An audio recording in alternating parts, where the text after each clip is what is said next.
వచ్చి రాజకీయాలు ఎవరికైనా రాజకీయ నాయకులమే కాదనలేదు, కానీ దానికి ఎక్కువ ప్రాధాన్యత కంటే వాస్తవతకి ప్రభుత్వం చూపెడుతున్న లెక్కలకి అందులో ఉన్న నిజాయితీని వాటిని వేలెత్తి చూపెట్టి వాటికి మా సజెషన్లు ఏమి ఇవ్వాలో ఆ కార్యక్రమాన్ని మా సభ్యులు గౌరవ సభ్యులు అందరూ కూడా దాన్ని ఇదిగా పాటించాం. దురదృష్టవశాత్తు ఇవాళ అధికార పార్టీకి సంబంధించిన సభ్యులు మాట్లాడినప్పుడు వాటికి సంబంధం లేకుండా, వాటికి ఏబిటి సంబంధం లేకుండా రాజకీయ కోణంలో రాజకీయ లబ్ధి కోసం వారు మాట్లాడిన సందర్భాన్ని కూడా చూశారు. ఎప్పుడో మేము అన్ని మాటల్ని ఆ రోజు జరిగిన వాస్తవాల్ని అవి మాట్లాడారు. ఎస్, మేము దానికి కట్టుబడి ఉన్నామని కూడా చెప్తాం. అందులో భాగంగాన ఇప్పుడు సాక్షాత్తు ఉన్న మన ఈ శాసనసభని ఈ సెక్రటరీ గురించి డిస్కషన్ వచ్చినప్పుడు గౌరవ మంత్రి ఆశ్చర్యంగా ఉంది. ఇది తాత్కాలికమని చెప్తే కాదు, ఎవరు చెప్పారు తాత్కాలికమని బుకాయించడానికి ప్రయత్నం చేస్తారు. తాత్కాలికం కాదంట, కానీ నిన్నగాక మొన్న వచ్చి వాటికి మళ్ళీ టెండర్లు పెట్టడం అనేది అది ఎంతవరకు వాస్తవం ఆలోచించేయండి. సభా సాక్షిగా ఇవి తాత్కాలికం కాదని చెప్పిన మాటని ఒకసారి మీకు మళ్ళీ అందుకే ఇక్కడికి వచ్చాను, లేకపోతే ఇక్కడ డిస్కషన్ జరిగింది కదా వెళ్ళిపోదామని అనుకున్నాము, కానీ మీ అందరూ మళ్ళీ ఒకసారి దాన్ని వారికి క్లారిటీ లేదు, శాంటిటీ లేదు, ఏదో ఒకటి మాట్లాడి బుల్డో చేసుకుని వెళ్ళిపోవాలి అనే ఆలోచన తప్ప మనం జవాబుదారీతనం ఈ రాష్ట్ర ప్రధానికి మా ఆన్సరబుల్ వాళ్ళకి వాస్తవాలు చెప్పవలసిన బాధ్యత మనకు ఉన్నది అని చెప్పాలి. ఇక రెండో విషయానికి వస్తే సాక్షాత్తు ఈ రాష్ట్ర ముఖ్యమంత్రి, ఈ రోజున ముఖ్యమంత్రి గారు నారా చంద్రబాబు నాయుడు గారు వాళ్ళ పార్టీ తాలూకా ఫోరంలో ఏం మాట్లాడారో నిన్న మొన్న టీవీల్లోనూ పత్రికల్లో అన్నింటిలో వచ్చాయి. మరి సభలో మాట్లాడిన మంత్రులు వచ్చి నో అది కాదు, అది వాస్తవం అడిగాం. రాజ్యాంగబద్ధమైన వ్యక్తులు రాజ్యాంగబద్ధానికి రాగద్వేషాలకు అతీతంగా ప్రజాస్వామ్యబద్ధంగా ఆ భగవంతుని మీద ప్రమాణం చేసి ప్రమాణ స్వీకారం చేశామా. సాక్షాత్తు ముఖ్యమంత్రి వ్యక్తే కాదు, ఒక అధికార పార్టీకే తెలుగుదేశం పార్టీకే పనిచేయాలి అని ఆయన నోటి మాట చెప్పిన దాన్ని ఏంటిది అడిగితే అది కాదు, ఆయన మాటలు కాదు, ఒక్కిరికించారు, టీవీలో వచ్చినవన్నీ కూడా సోషల్ మీడియా వచ్చినవి కూడా అసత్యాలు అని చెప్పారు. అయితే దాన్ని రికార్డెడ్గా చెప్పండి, లేదు మీ పార్టీ తరఫున వివరణ ఇవ్వండి, మీ పార్టీ తరఫున వివరణ ఇవ్వండి, లేదా ముఖ్యమంత్రి గారి తాలూ కార్యాలయాన్ని స్పందించమనండి అని అడిగాం. దానికి సమాధానం లేదు. చెప్పిన మాట చెప్తారు, అది చెప్పరు. నేను సూటిగా అడుగుతున్నాం, ఒక రాజ్యాంగబద్ధమైన ఉన్న వ్యక్తి, ఒక ముఖ్యమంత్రిగా ఎన్నికైన వ్యక్తి ఇలాంటి మాటల్ని, నాకు తెలుసు స్వాతంత్రం వచ్చిన తర్వాత ఈ భారతదేశంలో ఏ ముఖ్యమంత్రి కూడా ఎవరు కూడా ఇలాంటి మాటలు మాట్లాడలే. ఇది భావ్యం కాదు. ఎందుకంటే లబ్ధిదారుడు అనేవాడు ఏ పార్టీ వాడు ఉంటాడు. ఒక ఇల్లు కావాలంటే లబ్ధిదారుడికి, లేదు ఒక పెన్షన్ కావాలంటే, లేదు ఒక అమ్మఒడి కావాలంటే, ఒక రైతు భరోసా కావాలంటే లబ్ధిదారుడు ఏముంటాడు. అది తెలుగుదేశమా, వైసీపీయా, లేదు కూటమాని చూస్తే ఇది ఎక్కడ న్యాయమైనది? అన్నం చెప్తారు, అక్కడ చెప్తారు, ఇక్కడికి వచ్చి కాదంటారు. అందుకనే మళ్ళీ మేము ముందుకు వచ్చాం. ఎందుకంటే మధ్యలో కొంత ఇంటరప్షన్ వచ్చింది, కొంత లైవ్ టెలికాస్ట్ని ఏవో టెక్నికల్ ప్రాబ్లంతో ఆగడం అనేది జరిగింది. కాబట్టి అందుకని మీ దగ్గరికి వచ్చి మళ్ళీ ఈ విషయాన్ని మాట్లాడడానికి ఇక్కడికి వచ్చాం. ఆ రోజు వాళ్ళు మాట్లాడుతున్న నేపథ్యంలో తాత్కాలిక భవనం 10,500 రూపాయలు ఈ భవనాన్ని కట్టారు.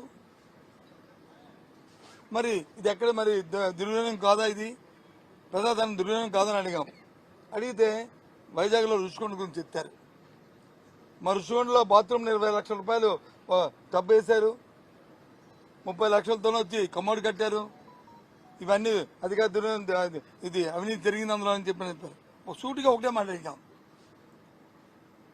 రుషికొండ కట్టడాల్లో కానీ అవినీతి జరిగితే, తప్పులు జరిగితే ఎందుకు ఆ కాంట్రాక్ట్ బిల్లు ఇచ్చారు, ఇవ్వాల్సిన సందర్భం ఏంటి అంటే మేము దానికి ఇవ్వలేదు, ఇంకో దానికి ఇచ్చామని చెప్పారు. సరే, ఇంకో దానికి ఇచ్చారు, మీరు అంటున్నారు. నేనైతే దీనికి ఇచ్చాను అనుకుంటున్నాను. ఎందుకంటే నేను చూశాను ఆంధ్రపత్రికలో, అది ఆంధ్రజ్యోతిలో వచ్చింది కాబట్టి నేను చూసి నేను అంటున్నాను. కాదు, అవినీతి తప్పు జరిగింది, అవినీతి జరిగింది అంటున్నారు. ఎంక్వైరీ చేయండి, ఎంక్వైరీ చేయండి. తప్పు జరిగితే ఎంక్వైరీ చేయండి. ఎవడైతే తప్పు చేశాడో, ఎవరైతే 10 లక్షల రూపాయలది ₹1,00,000 వచ్చి 30 లక్షలు కొన్నారో, ఎవరైతే అవినీతి చేశారో వాళ్ళని శిక్షించండి. వాళ్ళు ప్రథమ పెట్టండి దోషులుగా. ఎవరు వద్దన్నారు? అడిగితే దానికి సమాధానం లేదు. దాన్ని దాటవేసే ధోరణి. ఈ రకంగా ఇవాళ శాసన మండలిలో అధికార పక్షం కుప్పగంతులు వేస్తూ అడ్డగోలుగా బుల్లో చేసే ప్రయత్నాన్ని చేస్తూ ప్రజలకి బాధ్యతాయుతంగా ఉండవలసిన ప్రభుత్వం, ఆ పెద్దలు ఆ బాధ్యతను విస్మరించి రాజకీయ కోణంలో రాజకీయాల కోసమే ఇవాళ శాసనం ఉపయోగించుకునే ప్రయత్నం చేస్తున్నారు. అయినప్పటికీ ఒక ప్రధాన ప్రతిపక్షంగా, ఒక బాధ్యత ప్రతిపక్షంగా మా పార్టీ తీసుకున్న నిర్ణయాన్ని, మా నాయకులు తీసుకున్న నిర్ణయాల్ని దానికోసం మేము అడుగుతూనే ఉంటాం, చేస్తూ ఉంటాం, ప్రజలకు వాస్తవాలు చెప్తూనే ఉంటాం. అక్కడ లోపల చెప్తుంటాం, మళ్ళీ బయటకు వచ్చి రోజు మీతోని వాస్తవాలు చెప్తాము, ప్రజలకి ఈ విషయాలు తెలియజేస్తామనే విషయాన్ని మీ ద్వారా తెలియజేస్తున్నాను. మేము చెప్పాం కదండి, మా విధానం 3 రాజధానులు అవసరం చెప్పాను నేను ఆ రోజుకి. మళ్ళీ ఈ రోజు నువ్వు అడుగుతున్నావు కాబట్టి మా పార్టీ విధానాన్ని మేము డిస్కస్ చేసుకొని చెప్తాము. ఆ రోజుకి మాది 3 రాజధానులు మా విధానం. అప్పుడు ఆ రోజుకి నేను ఈ రోజుకి మళ్ళీ పార్టీ డిస్కస్ చేసుకొని చెప్తాను. మేము డిస్కస్ చేసి మేము చెప్తాము. ఆ రోజుకి మా విధానం ఇది. అందులో ఇక్కడ శాసన రాజధాని పెడదామని ఇక్కడ వచ్చి తయారు చేద్దామని అనుకున్నాం. ఈ రోజు మీరు అడిగారు కాబట్టి మళ్ళీ ఈ సమస్య మళ్ళీ ముందుకు వస్తే దాని మీద డిస్కస్ చేసుకొని మేము చెప్తాం. అదే చెప్పాను, అందుకు వచ్చి చెప్పాను. నేను ఆ రోజు కూడా 1,19,000 కోట్ల రూపాయలతో వచ్చి ఈ అమరావతి డెవలప్మెంట్ ప్లాన్ పెట్టారు. రోడ్లకి, సచివాలయానికి, అలాగే హైకోర్టుకి, అలాగే శాసనసభకి పెట్టారు. పెట్టి ఆ రోజుకి ప్రభుత్వం, నేను మున్సిపల్ అడ్మినిస్ట్రేషన్ మినిస్టర్గా సిఆర్డీ నేను ఛార్జ్ తీసుకున్నప్పటికీ 6,000 కోట్లు మాత్రమే ఖర్చు పెట్టారు. ఆ 6,000 కోట్లలో కూడా 2,000 కోట్లు వచ్చి బాండ్స్ రూపేనా, 2,000 కోట్లు వచ్చి స్టేట్ బడ్జెట్లోను, ఇంకో 2,000 కోట్లు వచ్చి బకాయిలు. అంతే ఆ రోజుకైన ఖర్చు. అది చూసాం. 1,18,000 కోట్లు ఈ 3 సంవత్సరాలు 6,000 కోట్లు ఖర్చు పెడితే ఇదంతా ఖర్చు అవ్వాలండి, ఇదంతా కట్టాలంటే ఇంకొక 5-6 సంవత్సరాలు పడుతుంది. అంటే దీనికి 3 లక్షలు 4 లక్షల కోట్లు కావాలి. మనకు అంత ఆర్థిక స్తోమత ఉందా మన ప్రభుత్వానికి అనేది ఆలోచన చేసుకొని డిస్కస్ చేసుకున్నప్పటికీ ఒక 6 నెలలు 8 నెలలు అయింది. అప్పటికి వచ్చి వాళ్ళు ఏదో చూడడానికి ఇటు వస్తా అన్నారు. వాళ్ళు వస్తాంటే చూసుకొని నాతో ఎవరో మీలాంటి పత్రికా సోదరుడు అడిగారు నాకు ప్రెస్ కాన్ఫరెన్స్ లో, ఏం చూస్తారా ఇక్కడ ఏముందయ్యా చూడడానికి, వాళ్ళు ప్రభుత్వంలో 6,000 కోట్లు కూడా కనీసం ఖర్చు పెట్టి 1,19,000కి కనీసం ఒక 20-30 కూడా ఖర్చు పెట్టలేండి, 6,000 ఖర్చు పెట్టిందానికి ఏం చూస్తుంది, ఇది మా సైడ్ ఉన్న నాన్ లాగా సామెతలాగా ఏముంది, వల్లగాల శ్మశానంలాగా ఉంది, ఇక్కడ ఏం చూస్తారా వీళ్ళు వచ్చేది అని చెప్పాను. ఆ రోజు నేను అనలేదే, సందర్భాన్ని బట్టి ఆ మాట అన్నాను తప్ప నేను మొత్తాన్ని నేను శ్మశానం అనే ఉద్దేశం నాది కాదు. ఆ రోజు చెప్పాను, ఈ రోజు చెప్తాను, రేపు అది చెప్తాను. నా ఉద్దేశం అది కాదు, ఆ సందర్భం అది. అదే మళ్ళీ చెప్పాను. ఆ సందర్భం ఇప్పుడు ఎందుకు వచ్చింది, బడ్జెట్ దీని రిలేటెడ్ ఏంటి అంటే డైవర్ట్ చేయడానికి కదా. ఆ నేపథ్యంలో చెప్పాం. మరి 11,500 రూపాయలు ఎందుకైంది స్క్వేర్ ఫుట్కి. ఇది ఎప్పుడు రేటు 7 సంవత్సరాల కింద రేటు, 7 సంవత్సరాల కింద. అంటే ఆ రోజుకి ఈ రోజుకి అంటే ఇవాళ అయితే 20,000 అవుద్ది. ఆలోచించేయండి ఏ రకంగా దోపిడీ జరిగిందో, ఏ రకంగా జరిగే ఆ రోజు కార్యక్రమాలు అనేవి. సో ఏదైనప్పటికీ కూడా మా ఉద్దేశం, మనందరం కూడా ప్రజలతో బాధ్యతగా వచ్చాం కాబట్టి, ప్రజలకి మనందరం కూడా జవాబుదారీతనంలో ఉన్నాం కాబట్టి మా బాధ్యత మేము నిర్వర్తన మేము చేస్తున్నాం. కానీ ఇవాళ అధికార పక్షం బోల్డో చేస్తూ ఏదైనా అడిగితే మమ్మల్ని పాసింగ్ నిమాలు చేస్తూ బురద జల్లడానికి ప్రయత్నం చేస్తుంది. ఎంక్వైరీ ఏమంటే ఎంక్వైరీకి దాని దర్యాప్తు జరపమంటే దర్యాప్తు జరపడానికి తయారీగా లేదు. ఇది ద్వంద్వ ప్రమాణాలు పాటిస్తున్న విషయాన్ని మీ ద్వారా రాష్ట్ర ప్రధానికి తెలియజేస్తున్నారు. ఎవరు రాశారు? ఎందుకు రాస్తారండి? ఎందుకు రాస్తారు? వైఎస్ఆర్సీపీ తరఫున రాస్తే మాత్రం ప్రభుత్వం వాళ్ళదే కదా. అవన్నీ ఎనానమస్ లెటర్ కన్సిడర్ తీసుకుంటారా? బొత్స పేరుని రాస్తే ఎలవేపుగా బాధితుల మనిషిగా రాశాడు.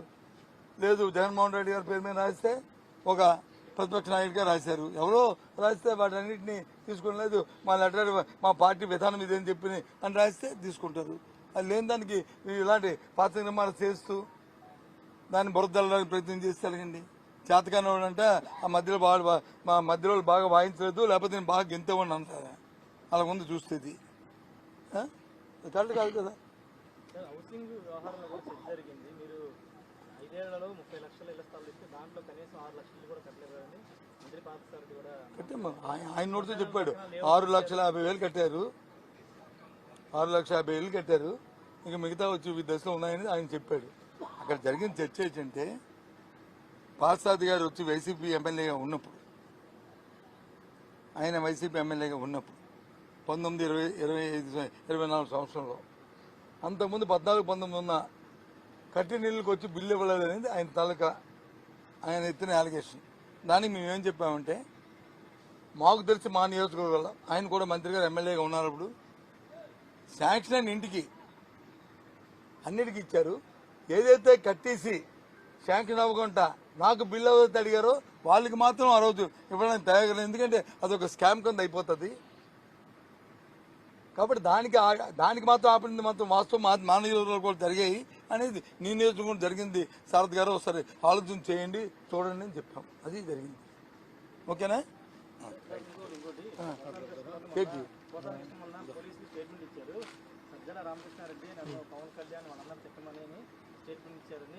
అయ్యో నా మాట ఏంటవా, వాళ్ళు పత్రికల్లో రాస్తారు, మీ టీవీలో చూపెడతారు, ఇలాంటి 2-3 టీవీల్లోనూ. దానికి సమాధానం చెప్పండి. ఏం చెప్తాను చెప్పు? ఆయన ఇచ్చిన స్టేట్మెంట్ కానీ లేదు ఆయన ఇచ్చినట్టుగా ఏ అధికారి, నేను అధికారి చెప్పను, ఓ పోలీస్ అధికారిని చెప్పను. ఇగో ఆయన ఇచ్చిన స్టేట్మెంట్ అధికార స్టేట్మెంట్ ABCD లేదు ఓ టీవీలో ఆయన తాలూకా అప్పుడు చెప్తాము.